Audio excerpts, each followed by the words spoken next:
Mendengar kata optimis dan yakin akan sebuah keberhasilan adalah sebuah afirmasi positif bagi semua orang di seluruh penjuru dunia ini. Dalam ajaran agama, sekolah, dan ucapan berbagai motivator selalu menekankan akan pentingnya sikap optimis akan keberhasilan dan sebuah cita-cita dan usaha yang kita lakukan. Memanglah akan sangat terdengar bagus dan dapat memancing rasa percaya diri yang tinggi dan rasa semangat dalam melakukan sesuatu. Namun, saya ingin memberikan sebuah penjelasan bahwa dunia tentunya tidak sebaik itu. Saya akan menyarankan kamu agar berpikir sedikit lebih rendah hati dan agak cenderung paranoid dalam suatu usaha yang memiliki sebuah resiko yang cukup tinggi. Memiliki rencana itu sangatlah bagus dan memang harus begitu. Namun bagian terpenting dalam sebuah rencana adalah merencanakan rencana jika tak berjalan sesuai rencana, atau biasa disebut dengan ruang kesalahan. Pahamilah bahwa tidak pernah ada saatnya bahwa kamu akan selalu menang atau selalu berhasil dalam suatu hal, karena sudah jelas bahwa tidak ada dunia yang seindah itu. Jika kalaupun kamu memiliki sebuah cara ampuh atau reputasi yang handal,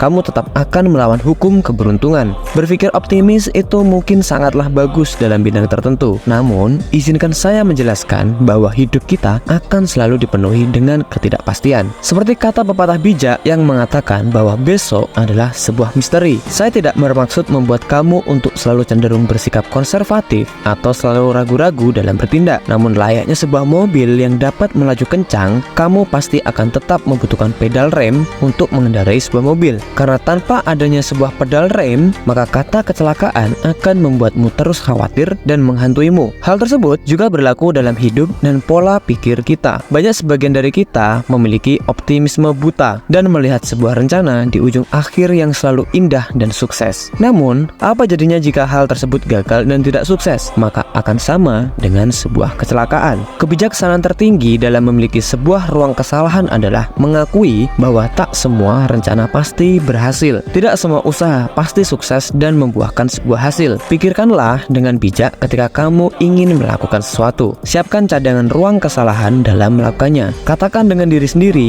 jika rencana ini gagal, apakah aku tetap aman? Apakah aku akan bangkrut? Apakah aku akan tetap dapat berdiri dan dapat bertarung lagi di esok harinya? Masa depan mungkin bisa sangat indah, namun masa depan juga boleh jadi lebih buruk dari yang kamu bayangkan. Ada suatu cerita ketika para insinyur tentara Jerman yang sangat pandai dan canggih dalam membuat tank untuk bertempur, namun terdiam di saat 104 tank yang dibuat khusus untuk melindungi serangan dari musuh kalah oleh serangan tikus yang memakan seluruh komponen penting dalam kelistrikan tank canggih mereka. Para insinyur mungkin optimis dengan karyanya dan sudah pasti rencananya telah ditetapkan dengan sangat matang dan jauh-jauh hari. Bayangkan kekasalahan mereka. Hampir pasti itu tak pernah terfikir. Perancang tank mana yang memikirkan perlindungan dari seekor tikus? Jelas bukan masuk akal. Namun hal-hal semacam itu selalu terjadi dalam hidup. Kamu bisa merencanakan menghadapi semua resiko kecuali resiko yang di luar akalmu. Hal ini juga berlaku ketika kamu mempunyai rencana besar yang beresiko tinggi. Semisal contoh, resign dari pekerjaan dan membuat bisnis pribadi, menikah dengan buru-buru, membeli suatu barang atau mobil dengan hutang jangka panjang. Hal-hal semacam itu harus kamu siapkan ruang ketika mana tahu rencana indahmu tidak berjalan sesuai keinginanmu. Tetap gunakan logika dan jangan samakan keadaanmu dengan omongan orang lain. Bisa jadi orang lain berhasil melakukannya karena ada faktor yang di luar kendali kita dan ada privilege yang tidak kita miliki. Berpikirlah secara realistis dan gunakan logikamu, bukan karena emosi atau sebuah perasaan. Ingatlah selalu untuk memiliki ruang kesalahan dalam melakukan suatu rencana, karena hal tersebut